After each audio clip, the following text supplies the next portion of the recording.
Hello everyone, welcome back to English with Chanda. দেখো, গতকাল তোমাদের যে আবগারি মেইনের কনস্টেবলের এক্সাম গেছে, সেখানে তোমাদের যে ইংলিশ পোর্শনটুকু ছিল সেটা আমি আজ তোমাদের অ্যানালাইসিস করে দেবো, ঠিক আছে? তো আমি আজ তোমাদের সামনে আসতে পারিনি কিছু টেকনিক্যাল এররের জন্য, নেক্সট দিন অবশ্যই আসবো। তো চলো, ফার্স্ট কোশ্চেনটা কি আছে আমরা দেখে নিই। Find out whether there is any grammatical error বার করতে বলেছে। তো ইফ আই ওয়ার হিম, যদি আমি সে হতাম, I would have taught those cheats a lesson, অর্থাৎ আমি যদি সে হতাম তাহলে ওই সমস্ত ঠকবাজদের আমি একটা শিক্ষা দিতাম। তাহলে এখানটা খেয়াল করে দেখো, ইফ আই ওয়ার হিম, এটা একটা কন্ডিশনাল সেন্টেন্স, অর্থাৎ একটা কন্ডিশন কাজ করছে, যদি আমি সে হতাম। এই রকম সেন্টেন্সের ক্ষেত্রে সবসময় যে প্রোনাউনটা থাকে সেটা কিন্তু সাবজেক্টিভ প্রোনাউন হিসাবে বসে। তো সাবজেক্টিভ প্রোনাউন আমরা কোনগুলো বলতে পারবো? আই, হি, ইউ, উই, দে, এগুলো হচ্ছে আমার সাবজেক্টিভ প্রোনাউন। তাহলে এখানে নিশ্চয়ই হিম হবে না, সাবজেক্টিভ প্রোনাউন আমার হি, তাহলে এখানে হি হয়ে যাবে। ওকে, তাহলে কি হবে সেন্টেন্সটা? If I were he, I would have taught those cheats a lesson. ঠিক আছে, তাহলে এখানে অপশন ডিটা হয়ে যাবে রাইট অ্যান্সার। নেক্সট কি বলছে দেখি। What will be the sequence of part of the sentence starting from 1 and ending as 6? দেখো কি বলছে, yesterday I chance to meet, অর্থাৎ সিকোয়েন্স হিসাবে সাজাতে হবে। Yesterday I chanced to meet, অর্থাৎ গতকাল আমার সুযোগ হয়েছিল সাক্ষাৎ করার। কার সাথে? কার সাথে সুযোগ হয়েছিল? এখানে কি কোনো অ্যান্সার আছে যে কার সাথে সুযোগ হয়েছিল? এখানেও নেই, এখানেও নেই। দেখো, অপশন এসটা খেয়াল করো, অ্যান ওল্ড অ্যাকোয়েন্টেন্স, অর্থাৎ একজন পুরনো পরিচিতির সাথে আমার সাক্ষাৎ করার সুযোগ হয়েছিল, এটা দিয়ে আমার শুরু হবে। তারপরে কি হবে? নাও ইন হিজ 70s, অর্থাৎ যার এখন বয়স 70, and asked him where he lived and what he did for his living. তো ফার্স্টে আমার অ্যান ওল্ড অ্যাকোয়েন্টেন্স এটা দিয়ে শুরু হবে। তা আমি যদি এইটা বুঝে যাই এস দিয়ে শুরু হবে, তাহলে দেখো অপশানগুলো খেয়াল করো, একমাত্র বিতেই কিন্তু আমার এস দিয়ে শুরু আছে, তাহলে আর কোনো কিছু আমার দেখা লাগছে না। একটা বুঝতে পারলেই আমার পরেরগুলো চোখ বুঝে আমি করে দিতে পারছি। ওকে, তাহলে option B is the correct answer. টেনটা খেয়াল করো কি বলছে, I dash never seen such a picture before, আমি ওই রকম একটা পিকচার আগে কখনো দেখিনি। তাহলে তোমরা আগে এটা আমাকে বলো যে যখন আমাকে বলবে আমি কখনো দেখিনি, একটু ট্রান্সলেশন করলে কি হবে? I have never seen. যদি আমাকে বলে যে আমি দেখিনি, তাহলে কি হবে? I have not seen. যদি আমাকে বলে যে আমি দেখেছি, আই হ্যাভ সিন, তাই না? তাহলে এইভাবে হবে, তাহলে আমার এখানে রাইট অপশনটা হ্যাভ হয়ে যাবে, তাই না? হ্যাজ, ওয়াজ এগুলো ভুল, তাহলে option A is the correct answer.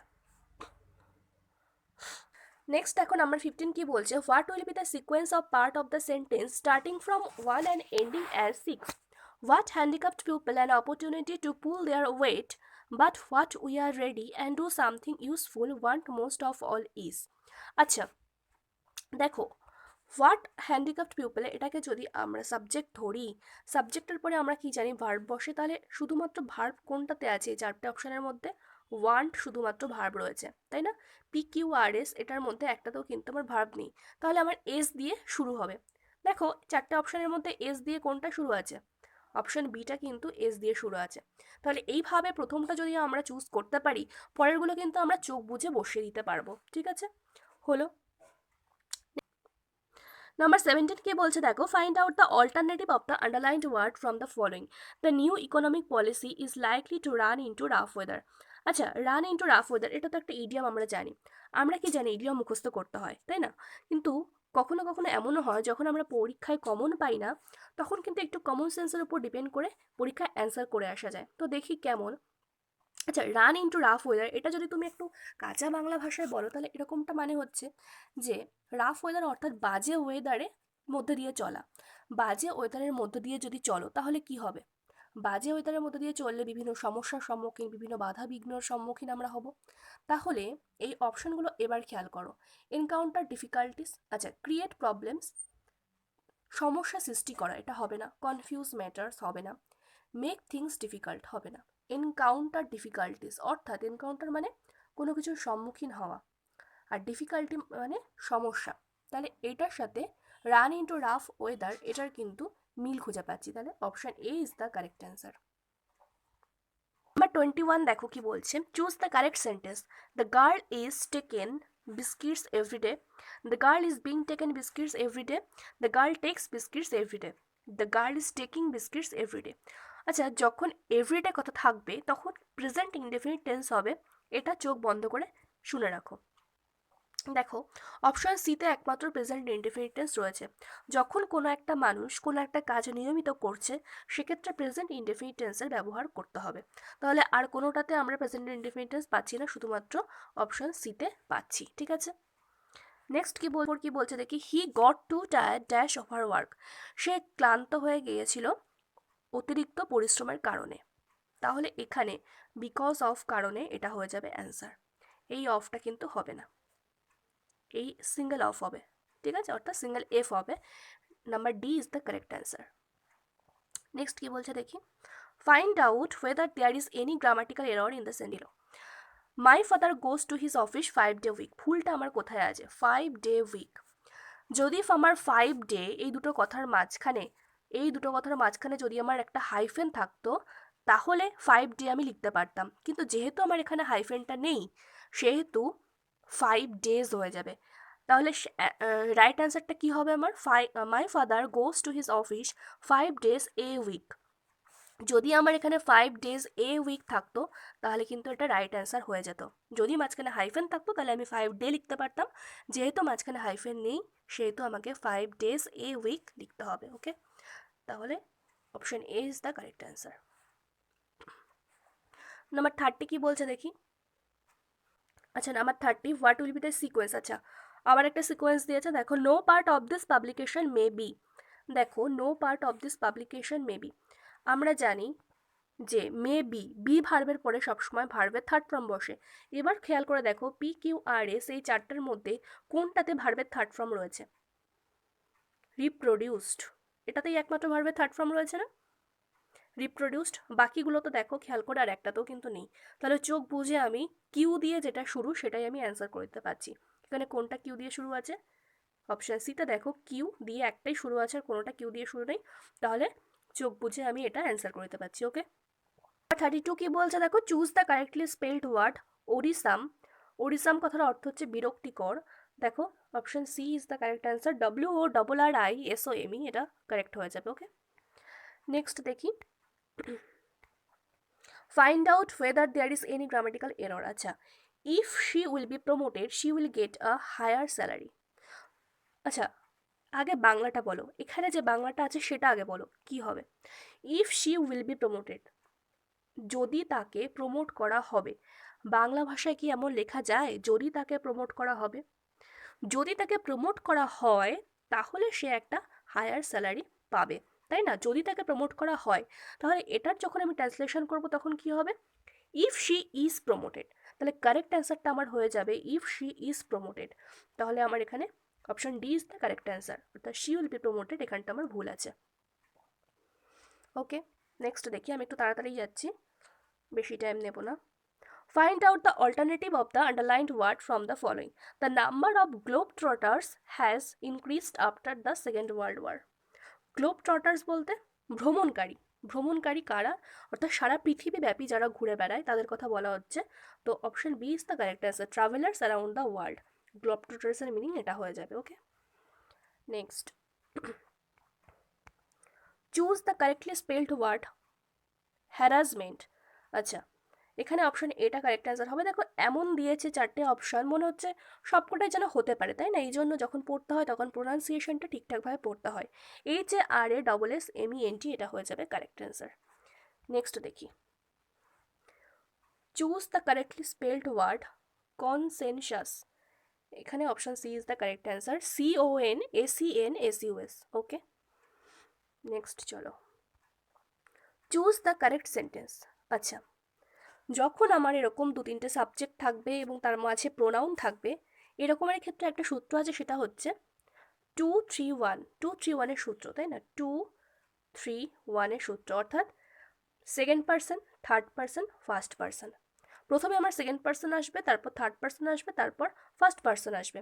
তো দেখো এখানে চারটার মধ্যে কিন্তু কোনোটাতেই কিন্তু আমার সেকেন্ড পার্সন নেই। যেহেতু নেই তাহলে থার্ড পার্সন আসবে, সেকেন্ড পার্সন নেই তাহলে তার পরেরটা আসবে, থার্ড পার্সন আসবে। তাহলে কোনটায় কোনটায় থার্ড পার্সন আমার এখানে নেই সেগুলো আমি বাদ দিই, তাই না? এলিমিনেট করবো আমরা। দেখো অপশান এতে থার্ড পার্সন আগে নেই, এটা বাদ চলে গেল। অপশান ডিতে থার্ড পার্সন নেই, বাদ চলে গেল। বাকি থাকলো বি আর সি, এই দুটোতে থার্ড পার্সন আগে আছে। দুটোর মধ্যে আবার কোনটা হবে? দেখো জিমি অ্যান্ড আই গান হোম, এই লাইনটার মধ্যে একটা সাবজেক্টের পরে গান দিয়েছে, অর্থাৎ ভার্বের থার্ড ফর্ম ইউজ করেছে। তুমি একটা কমন বলো, একটা জিনিস তুমি বলো যে হি গান হোম, তুমি কীভাবে বলতে পারো যে সে হি গান হোম? গানের আগে যদি একটা হ্যাড ইউজ করতে, হি হ্যাড গান হোম, তাহলে বলতে পারতে। হ্যাডের পরে তুমি ভার্বের থার্ড ফর্ম আনতে পারতে, কিন্তু সাবজেক্টের পরে ডাইরেক্ট ভার্বের থার্ড ফর্ম এইভাবে কি আনা যায়? যায় না। তো সেই জন্য এখানে এটা হয়ে যাবে ইনকারেক্ট। তাহলে রাইট কোনটা হবে? Jimmy and I went home. Okay, বোঝা গেল। নেক্সট কি বলছে দেখি, choose the correct sentence. Sony buy 2 dozen apples. Sony had bought 2 dozens apples. Sony bought 2 dozen apples. Sony bought 2 dozens apples. আচ্ছা, আমি তোমাদের যখন কমন এরর্সের ক্লাস করাচ্ছিলাম, তোমরা যদি আমার ক্লাস ফলো করে থাকো জানতে পারবে, ডজনের ব্যাপারে আমি তোমাদের বলেছিলাম যে 3টে জিনিস ভালো করে মাথায় রাখবে, ভালো করে শুনে রাখো। ডজনের আগে যদি এ কথা থাকে, ডজনের আগে যদি এ থাকে, তাহলে কি হয়ে যাবে? এ ডজন অ্যাপেলস। যদি এ না থাকে, যদি আমি বলতে চাই 2 ডজন অ্যাপেল বা 3 ডজন অ্যাপেল, তাহলে আমি কীভাবে বলবো? 2 ডজন অ্যাপেলস, 3 ডজন অ্যাপেলস। তখন এর ডজনের সাথে কিন্তু এস অ্যাড হবে না। যদি আমি বলতে চাই কয়েক ডজন অ্যাপেল, তখন আমি কীভাবে বলবো? Dozens of apples, dozens of apples. তখন ডজনের সাথে আমি এস অ্যাড করব। বোঝা গেল? ক্লিয়ার? না বুঝতে পারলে একটু ব্যাকে গিয়ে আর একবার বুঝে নাও। তাহলে এখানে দেখো আমি এবার এলিমিনেট করি। তাহলে কোথায় আমার এখানে, আচ্ছা তাহলে যখন আমার অফ থাকবে তখনই আমি একমাত্র ডজনের সাথে এস অ্যাড করতে পারবো, এটুকু বুঝতে পারলে? তাহলে এখানে 4টে সেন্টেন্সের মধ্যে কোথাও কিন্তু আমার অফ নেই, তাহলে ডজনের সাথে নিশ্চয়ই আমার এস যোগ হবে না। তাহলে কোনগুলোতে আমার এখানে এস আছে সেইগুলো আমি আগে বাদ দিই। দেখো অপশন ডিতে এস আছে, এটা বাদ চলে গেল। অপশন বিতে এস আছে, এটা বাদ চলে গেল। বাকি থাকলো এ আর সি, এই দুটোর মধ্যে আবার কোনটা হবে? অপশন এতে দেখো সোনি বাই 2 ডজন অ্যাপেলস। সোনিটা কি? থার্ড পার্সন সিঙ্গুলার নাম্বার, কিন্তু তারপরে ভার্বের সাথে কোনো এস এরা অ্যাড করেনি, তো সেই জন্য এটা ভুল হয়ে যাবে, তাই না? এটাও ভুল হয়ে গেল। তাহলে রাইট কোনটা হবে? Option C is the correct answer. Next চলো কি বলছে দেখি। 50 দেখো কি বলছে, what will be the sequence of part of the sentence starting from 1। আচ্ছা, এটা একটা সিকোয়েন্স দিয়েছে। দেখো দ্য ডিস্ট্রিক্ট কালেক্টর, এটা কি একটা সাবজেক্ট? আমরা জানি সাবজেক্টের পরে সবসময় একটা মেন ভার্ব বসে। পি কিউ আর এস, এটার মধ্যে দেখো একটা মেন ভার্ব কোথায় রয়েছে? দেখো অ্যানাউন্সড, এখানে শুধুমাত্র একটা মেন ভার্ব রয়েছে, বাকিগুলোতে কিন্তু নেই। তাহলে সবার প্রথমে আমার আর আসবে। তাহলে আমি অপশনগুলো দেখি আর প্রথমে কোনটাতে আছে। দেখো অপশন এতে সবার প্রথমে আর রয়েছে, তাহলে ওটাই বসে যাবে, কারণ বাকিগুলোর আর কোনোটাতেই কিন্তু আমার আর নেই।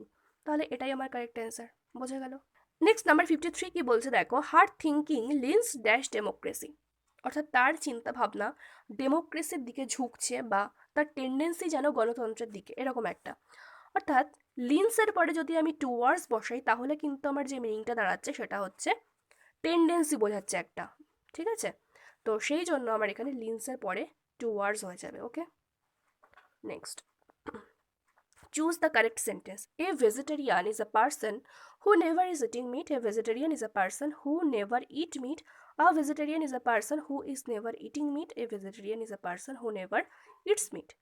ওকে, দেখো কি বলছে যে একজন ভেজিটেরিয়ান হচ্ছে সেই ব্যক্তি যে কখনো মাংস খায় না। তো এটা একটা কমন কথা বলছে, যে সবার কথা বলছে, যে একজন ভেজিটেরিয়ান হচ্ছে সে যে কখনো মাংস খায় না। তো এক্ষেত্রে কিন্তু প্রেজেন্ট ইনডেফিনিট টেন্স হয়ে যাবে। দেখো এ বি সি কোনোটাতেই কিন্তু আমার প্রেজেন্ট ইনডেফিনিট টেন্স নেই। এটা আমার হবে না, কারণ এখানে ইট রয়েছে। এ ভেজিটেরিয়ান হচ্ছে থার্ড পার্সন সিঙ্গুলার নাম্বার, কিন্তু আমার এখানে এস নেই, অর্থাৎ ইটস নেই। ঠিক আছে, তাহলে একমাত্র এটাতে আছে, তাহলে এটাই আমার কারেক্ট অ্যান্সার হয়ে যাবে। নেক্সট চলো কি বলছে দেখি, change the direct speech into indirect. আচ্ছা, ন্যারেশন দিয়েছে। He said to her don't read so fast, সে তাকে বলেছিল যে অত জোরে পড়ো না।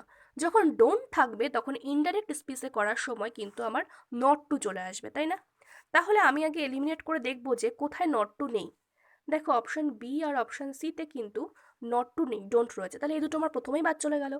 বাকি থাকছে অপশন এ আর ডি, এই দুটোর মধ্যে কোনটা হবে? দেখো ডোন্ট রিড সো ফাস্ট, এটা তুমি ইচ্ছা করলে রিকোয়েস্টেডও বলতে পারো, অর্ডারও বলতে পারো, অ্যাডভাইসডও বলতে পারো, ঠিক আছে?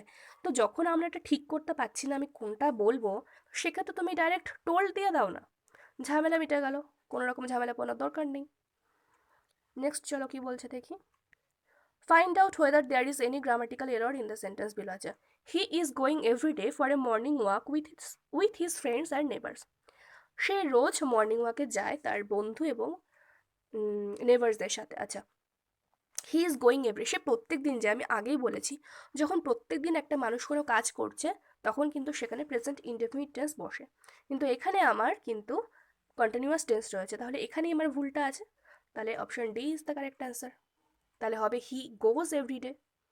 ওকে, নেক্সট কি বলছে দেখি। Choose the correct sentence. He is the youngest to the two brothers, he is the younger to the two brothers, he is younger of the two brothers, he is the youngest of the two brothers. আচ্ছা আচ্ছা, younger আমরা কখন বলবো? যখন দুইজন ব্যক্তি বা দুজন বস্তুর মধ্যে আমি তুলনা করছি তখন আমি কম্পারেটিভ সেন্টেন্স আনবো, অর্থাৎ ইয়াঙ্গার আনবো। যখন দুজন ব্যক্তির মধ্যে তুলনা করছি তখন আমি ইয়াঙ্গার আনবো। যখন আমি তার বেশি ব্যক্তির মধ্যে তুলনা করছি তখন আমি ইয়াংগেস্ট আনবো। তাহলে ইয়াংগেস্ট এখানে হবেই না, তাহলে ইয়াংগেস্ট দুটো আমার প্রথমেই বাদ চলে গেল। বাকি থাকলো বি আর সি, এই দুটোর মধ্যে কোনটা হবে? দেখো অফ তখনই বসবে যখন আমার সুপারলেটিভ ডিগ্রি থাকবে, আর যখন টু বসবে তখন আমার কম্পারেটিভ ডিগ্রি হবে, অর্থাৎ টু বা দেন এই দুটো আমরা কম্পারেটিভ ডিগ্রির ক্ষেত্রে ইউজ করি, অফ আমরা সুপারলেটিভ ডিগ্রির ক্ষেত্রে ইউজ করি। তাহলে অপশান সিটা কিন্তু আমার তারপর বাদ চলে গেল। আরও একটা ব্যাপার আছে, সেটা হচ্ছে, আচ্ছা তোমরা এবার আমাকে বলতে পারো যে এখানে তো দি রয়েছে আর এটা আমার কম্পারেটিভ রয়েছে, তাহলে কম্পারেটিভ ডিগ্রির আগে তো দি হয় না, সুপারলেটিভ ডিগ্রির আগে দি হয়, তাহলে এখানে কেন হলো? হ্যাঁ, হলো ঠিকই, কিন্তু এটা ঠিক আছে, তার কারণ হলো যখন আমি দুইজন ব্যক্তির মধ্যে একজনকে নির্দিষ্ট করে বোঝাচ্ছি, কোনো কিছু একটা সিলেকশন বোঝাচ্ছি, সিলেক্ট করছি, তো সেক্ষেত্রে আমি দা এখানে আনতে পারি, তাহলে আমার এখানে অপশন বি কিন্তু কারেক্ট অ্যান্সার হয়ে যাবে। ওকে, নেক্সট কি বলছে, what will be the sequence. আচ্ছা, আর একটা সিকোয়েন্স দিয়েছে, the reserve bank of India has taken the risk. The reserve bank of India has taken the risk, একটা রিস্ক নিয়েছে, by allowing a large flow of funds. তো ফার্স্টেই আমার Q চলে আসবে, তাহলে কিউ আমি কোথায় আছে দেখে নিই। অপশান সিতে দেখো কিউ আছে, বাকিগুলো কোথাও প্রথমে আমার কিউ নেই, তাহলে এটা দিয়ে আমার শুরু হবে। বাকিগুলো দিয়ে দেখো, শুরু অ্যাজ মেজার্ড এটা দিয়ে শুরু হচ্ছে না, হোয়েন দিয়ে শুরু হবে না, ইন্টু দিয়ে শুরু হবে না, তাহলে বাই অ্যালাউইং দিয়ে শুরু হবে, তাহলে option C is the correct answer. Number 70 কি বলছে দেখো, এখানে একটা নারেশন দিয়েছে, Pinky said to Gaurav, will you help me in my work just now. Pinky গৌরবকে বলেছিল যে তুমি কি আমার কাজে এখন সাহায্য করতে পারবে। তো দেখো ডাইরেক্ট স্পিচে যখন উইল থাকে আর এখানে সেইড টু অর্থাৎ পাস্ট টেন্স থাকে, তাহলে উইলের পাস্ট টেন্সও আমার উড হয়ে যাবে যখন আমি ইনডাইরেক্ট করব, তাই না? তাহলে অপশানগুলো এবার খেয়াল করে দেখো যে কোনোটাতে উইলের পাস্ট টেন্স উড আছে কিনা। দেখো উইলের পাস্ট টেন্স উড কিন্তু লেখা নেই, লেখা নেই, লেখা নেই, তাহলে তিনটে অপশানই আমার বাদ চলে গেল প্রথমেই। তাহলে বাকি থাকলো কোনটা? ডি অপশানটা, কারণ এখানে উড আছে, এটা আমার কারেক্ট অ্যান্সার হয়ে গেল। ওকে, নেক্সট আমি ছটপটে যাচ্ছি। Choose the correct sentence.